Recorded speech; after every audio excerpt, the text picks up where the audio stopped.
seminar session, I'm going to present you or introduce you a new logic which is called a CMOS, abbreviated current steering CMOS logic, which is most suitable for a mixed signal system on chip.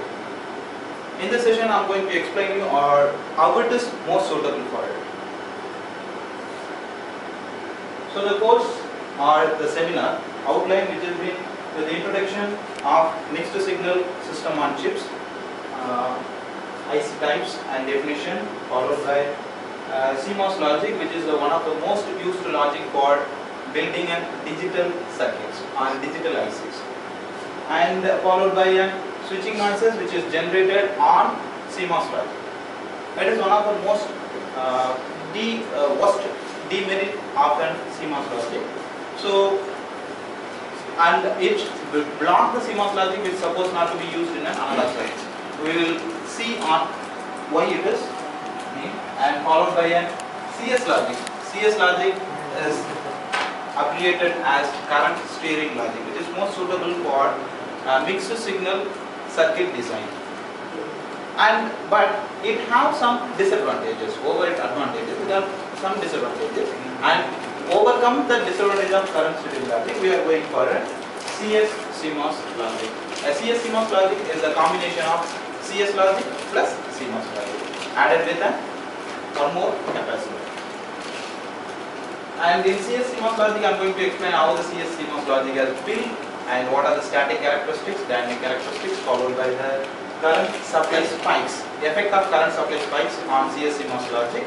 It's all going to be explained with a single inverter circuit, and we will have a conclusion followed by a reference. So, as you know well, an integrated circuit can be defined in simple words as a circuit which are integrated over a single silicon chip. So, it is called as monolithic IC. Single lithic stone or silicon. So, monolithic IC, integrated circuit, a circuit integrated over a single silicon chip. And the types of IC are classified into three types. One is linear, second non-linear, third is hybrid. Or in other words, one is analog IC, second is digital IC, and the third is mixed signal IC. And we know well about digital ICs and analog ICs, those who are regularly using. And digital ICs are easy to design, build, and to use. Analog IC have short of difficulty on noise generation. So, on building or designing an analog IC, we always use a differential transistor with a balanced output or single-ended output. We will use any one of the logic on designing an analog circuit to avoid the noise generated in an analog circuit. So, what is a mixed signal SOC? Before going to mixed signal SOCs, let's have a clear idea about SOC, a system on a chip. System normally represents to a computer. A computer which will have a common parts of a processor followed by a memory module plus I/O ports. These three are the important blocks of a computer. And a system on a chip is an IC or integrated circuit. A chip which is built with all the three important components of a system. Means processor followed by a memory followed by a an I/O module. A simple and the most prominent example is microcontroller. Microcontroller is the best example for system on chip. Microcontrollers, you know about C51 family. Most probably you know about 89C51 family. And C51 family is the best example for digital SOC, system on chip, right? Because it contains everything as digital parts. And you have to give the input as digital, it will process the digital data and it will produce an output as digital. So it's a digital SOC. And mixed signal SOCs are the SOC or system on chip, which will have both analog and digital part, and the output produced by the SOC will be the combination of analog as well as digital part. The simple and most known example for mixed signal SOCs can be ARM microcontroller, RS and PIC microcontroller, because a PIC microcontroller and ARM microcontroller in both have inbuilt ADC or DAC. Both have inbuilt ADC and DAC, so you can give an analog signal directly. So that will be processed by means of converted through digital. Then the digital data will be processed by the CPU, which is present in the processor, and the output may depend on the processor. So what is the advantage of SOC is you are minimizing the circuit, overall circuit. If you are taking an, for example, if you take an Atmel 89651 to execute any kind of project. For example, if you want to sensor, you want to temperature sensor, the temperature sensor should be sensed, and based on the sensed temperature value, the result, the fan should be on or off. If you are going to build this one, if you are using 89651, your idea is you have to have a separate module to convert the analog signal received from the sensor to input fed to the microcontroller. You should have a separate ADC, analog to digital controller. So it increases circuit complexity. And in case of a mixed signal SOC, in PIC controller, you don't need to have anything. Directly the signal from the sensor can be fed to a microcontroller and output can be taken. It's all about the programming. Right? So mixed signal SOC is fantastically reducing the circuit complexity.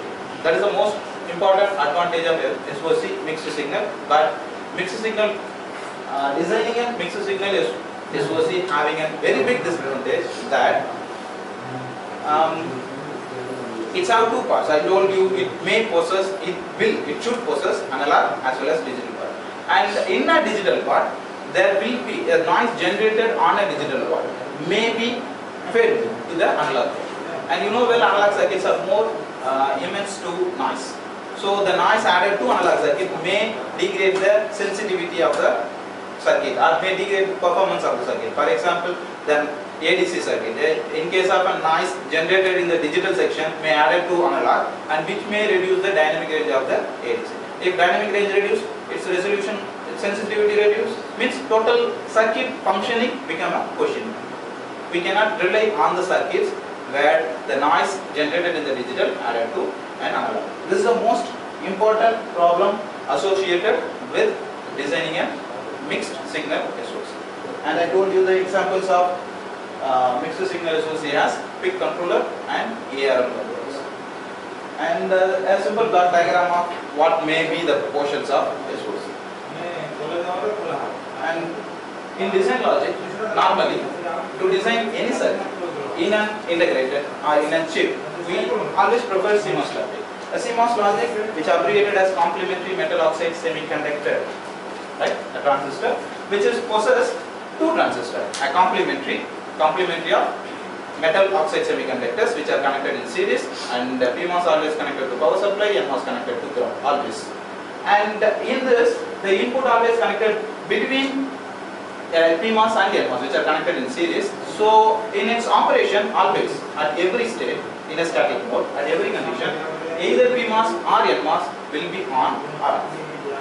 Both cannot be on at a time. So what happens? Because of either one on and off at any state in a static condition, I am explaining about static condition, in any state the power applied or generated at the supply never reach the ground. Means the power dissipation by the transistor is almost nil in a static condition. But it is not the real case. So what are the advantages of an CMOS is it's have low power dissipation and high package density because of the MOS transistor is used. High package density is the basic property of MOS transistor, and easy to design because of its simple model. And it has a big disadvantage, which is a switching noise will be generated while the transition period. You know well about the transition period. In a CMOS, you have two transistors, PMOS and NMOS, both doesn't have same VT, threshold voltage. Threshold voltage of PMOS is lesser than NMOS. So what happens when the signal is input signal changing from low to high at particular moment? It may not for a longer period, but for a fraction of a second, in nanoseconds. For a fraction of a second, both the transistors will be on, and that will draw a current from source to ground. And you know much about this idea that whenever the thing is on for a second or a fraction of a second, it will draw a very high current, which is called impulse current. Right? Impulse current level is very high, but it is for a fraction of a second. So what happens? Because of the impulse current drawn on the transition time, transition state leads to the high switching noise generated. And this switching noise is not at all suitable for mixed signal design, because the noise generated which will be penetrated to the substrate and it may mixed with the analog section. So on designing an SOC, we have common idea is when you designing an SOC, you have to suppress the noise generated and you cannot avoid it. You have to suppress as much as possible. Then second, the noise generated which should be blocked in the same area. It should not be allowed to leave the area and mixed with the analog section. So these are two ideas of designing a mixed signal SOC. And there are three noise sources which are generating the switching noise. Three noise sources which are called ground bounds, capacitive noise coupling, and impact ionization. Impact ionization is totally dependent on the structure of the PMOS and NMOS. And the ground bounds is the one. The display is because of the displacement current. Displacement current is the current which is flowed from supply to ground at the transition period, transition state. So displacement current, because of displacement current, a wire inductance may, to the ground may induce this noise, ground bounds. Ground bounds is an important source of noise. And the second is called a capacitive coupling noise, which is the noise may be added from drain and source from drain and source to the substrate of the MOSFET. And this noise is called capacitive coupling or capacitive noise coupling. This noise generated on the drain and source are given from the supply. These 2 points you should be remembered while executing on the particular slide. You have to recall it. The more important thing, the ground bounds is because of displacement current, and the capacitive noise is because of the supply noise from the gate and source, drain and source generated because of power supply, right? And effect of noise in mixed signal, I told you earlier, the noise generated in the digital section may add it to the analog section and it may reduce the reliability of the analog portion. So to overcome or to avoid this noise or to eliminate the noise generated in the digital section, the proposed technique is current steering logic. The current steering logic have a very simple idea that if you have a transistor, PMOS transistor,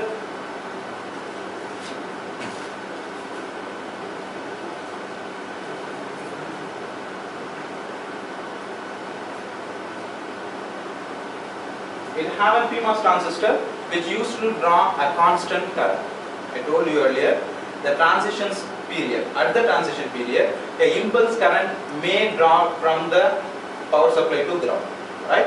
It is impulse so high in magnitude, and to control it, we are connecting an active load, a PMOS transistor which will draw always a fixed base current IB, and this IB is dependent on the bias supply, B bias. So by controlling B bias, you can control the IB. And what happens?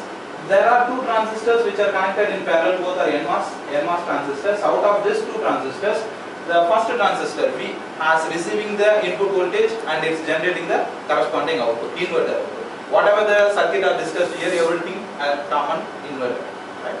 So the first one, it's taking an input and it's generate an opposite output. Output voltage will be opposite of input, and the opposite pair is another NMOS whose drain is connected to gate. A simple idea, it can be replaced by a diode. Simple diode. So if you are looking on at any time, just imagine V input, you are giving in supply 0, V input 0, so NMOS transistor off, so output is high. When output is high, which is connected to the gate of the another transistor, so that is on. So whatever the current drawn from the V bias, IB, will flow through M2. Right? And in case when you are changing the input from V low to high, when it is input change to high, so the first transistor M1 is on, which make IB flow through M1. So all the time there is a fixed amount of current which flows. There is no point of impulse current at any state. There is no point of impulse current which leads to reduction of noise, switching noise generated in this. So what is the disadvantage here? Simple idea is it always draw a particular amount of current which leads to more power dissipation compared to CMOS. So it's reducing the noise current, and second disadvantage of it is propagation delay, increased propagation delay, or in another word you can say it is reduced speed. Compared to CMOS, the speed of CS logic is low. And improved area because of one more transistor used. So to overcome this problem, it has two disadvantages: propagation delay and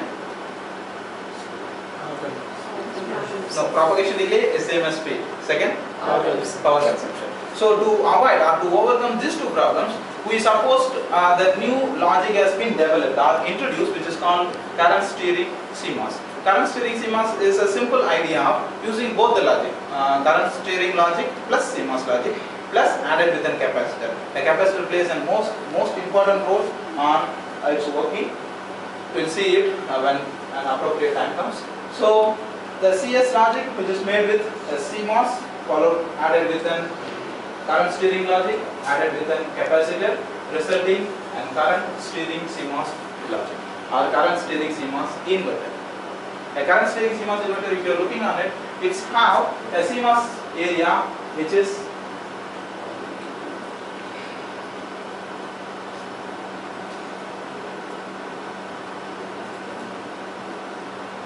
if you are looking on it, you have a CMOS setup which doesn't be changed. In that CMOS setup, added with in your CSL logic, you have pair of same type of transistors are connected to provide a DC path for bias current. So same as that, a DC path added to provide a DC path, M3 and M4 added, and to provide a constant bias, M5 is added. M5 is a PMOS transistor, and M3, M4 are used for providing a path for a DC bias. And a CD, a capacitor, which is most important, plays an important role on controlling the propagation delay and energy dissipation, which is added at the node X to provide a charge to the CMOS setup,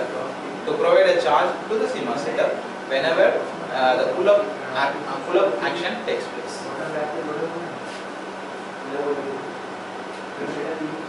So, static characteristics often CMOS. In a static characteristics, it's quite clear that you could have watched it in a previous one. It's operation. Simple idea. When Vin is low, the M2, just follow me. When Vin is low, M2 is on, M1 is on. So I will be received at V output, and V output is connected to M4. So M4 getting on, so M4 on, and the supply flow through M4 or IB current flow through M4. When V input is high, M1 is off, M2 is on, and there is no V output is 0. So M3 getting on, and the IB current flows through M2. So as it is, always there is a particular limited base current which is always closed. So there is no point of impulse current generated, and that impulse current is the main reason for the spike or the noise generated at the switching transitions.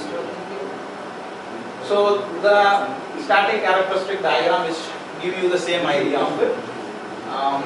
So when M1 is on, means V input is low, V input low, V output high. M1 is on, which is working in the linear state.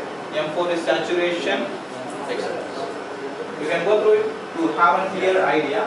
And what is the difference between the CS transistor or CS logic and CS CMOS logic is the transition period of you can see here the CS CMOS logic, the transition period from high to low, which are two narrow lines, pull up and pull down, which is quite straight, narrow. And in case of an CS logic, the transition line is sliding, which means the more transition period, which means the more propagation delay, which means less speed, right? And how this achieved? it has been coming now. To achieve this particular characteristics or the transfer function to get a narrow one, you need to choose the capacity, each transistor with a particular W by L ratio. M1, M2, which are the portion of CMOS. M1, M2, they have been chosen with medium threshold voltage. The W by L are chosen in such a way they will have medium threshold voltage, which will be in terms of 260 millivolt, and M3, M4 and M5 are been chosen having normal threshold voltage around 520 millivolt. So narrow transition is achieved by means of increasing the gain due to positive feedback. Here you have to be have to follow it quite clearly. Just check it out. When this transistor is on, so this transistor on, which means your V input is low, V input low. So this is on, and this is on, right? So current flows through this, and at the same time, if you forget this transistor, you forget it. Now you look on this transistor connected to ground, and from ground CD to this circuit. If you are looking on this particular transistor, it can be replaced with a differential form, with the feedback of a transistor. You can just imagine it a transistor, an active load, just a resistor, right? A resistor to a capacitor. A capacitor also can be converted to a resistor with a particular reactance. Reaction depends on the frequency, right? So resistance feedback, a positive feedback. If you are getting it redrawed, it will bring you a skimming trigger. Simple idea of skimming trigger. So the skimming trigger generated are produced at the feedback increase the gain, and because of the gain increases, there is a sharp reduction at the transition period. And that's how the narrow transition is achieved in a CS CMOS logic. And in CS CMOS logic, the output low voltage is same as CMOS, and VOH is been calculated using this formula. And this parameters all you know that. And the dynamic characteristics of CS CMOS logic. So the dynamic characteristics includes the speed of the CS CMOS logic. Here we will explain how the speed of the CS CMOS logic is improved over the CS logic. So in CS logic, the speed is limited by IP. What is the amount of IP generated? And in CS CMOS logic, the IP doesn't play any role on controlling the speed. The role has been played by the capacitor called the CD, which is connected at the node X. If you are looking on the previous diagram, just if you recall this diagram, the CD which is connected to the node X. I told you from the beginning that capacitor plays a very important role on controlling the speed and controlling the power consumption. So this capacitor, what happens? Normally, there must be a supply, there must be a charge should be supplied to the CMOS structure, M1 and M2. That should be constant, right? And there may be a possibility that a charge supplied from the power supply may change at the pull-up operation. So what happens in pull-up time? The charge supplied to the CMOS circuit, not from the power supply, but from the CD. Right? So at the pull down operation, the CD will get charged, and at the pull up operation, the CD will supply IP or the current to the CMOS structure. As it is,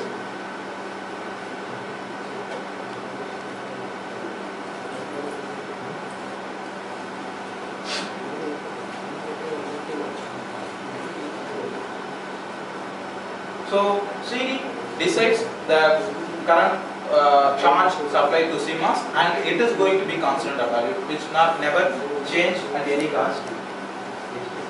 And this CD value can be should be measured from CL, VOH. CL is load capacitance, which has been because of the load wire and the load MOSFET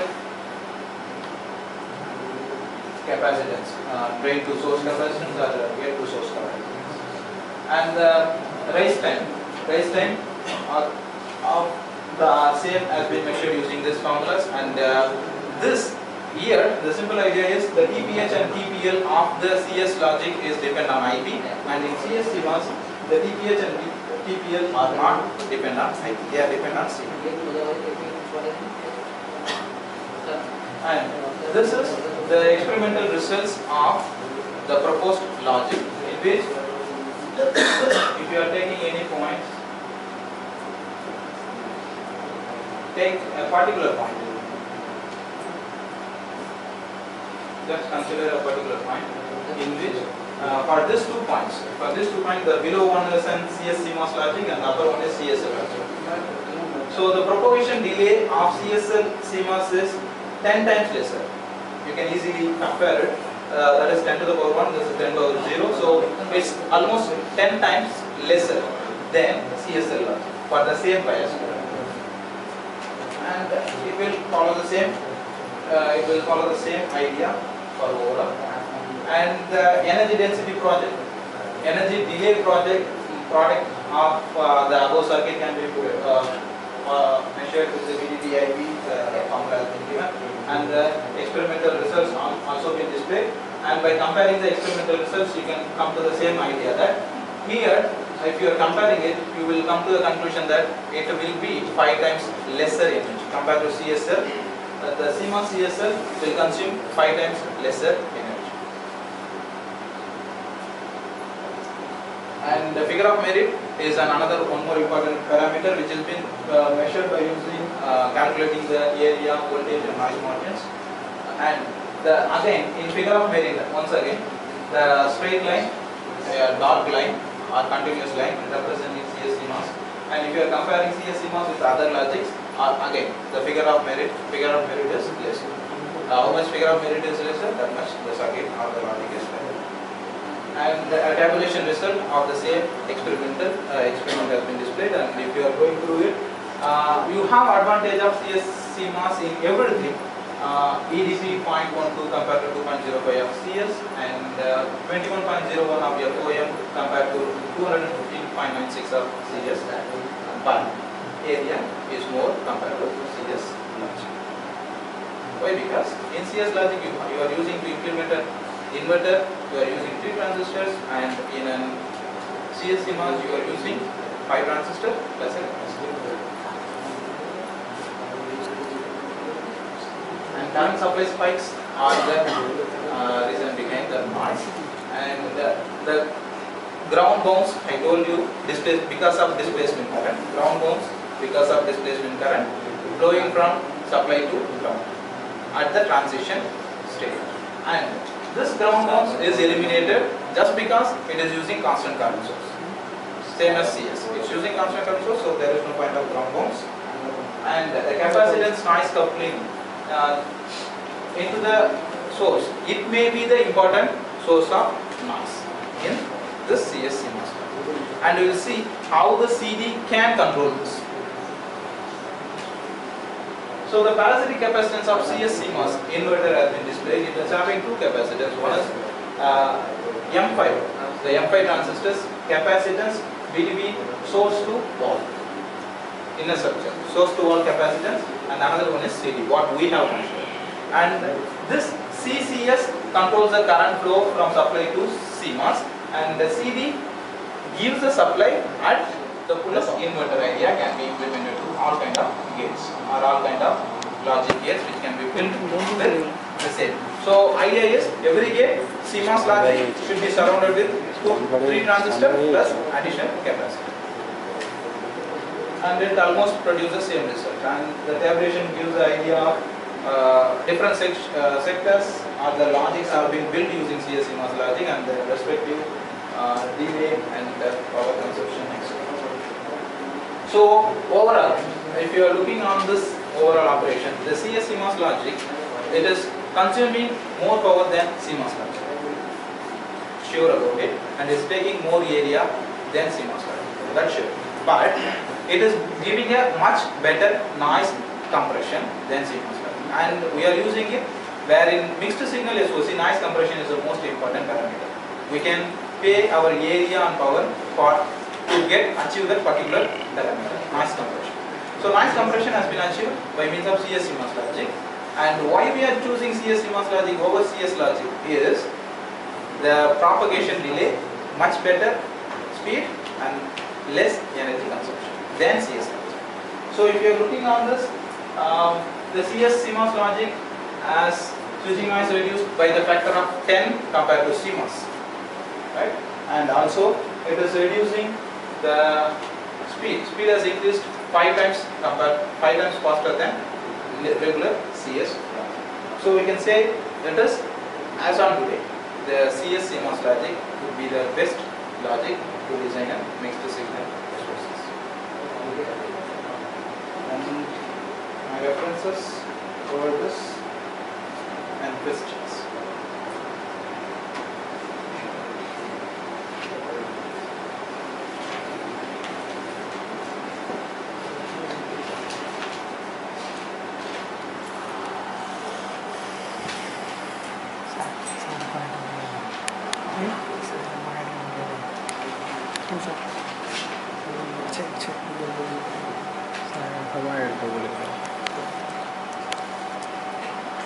You said in CS CMOS the power distribution is more than CMOS, and your as you know, figure of merit is the power distribution into propagation delay. Product of power distribution propagation delay. You are showing the figure that figure of merit is less. How? Because here whatever we are comparing, not CMOS, we are comparing with CS, CTL and CS.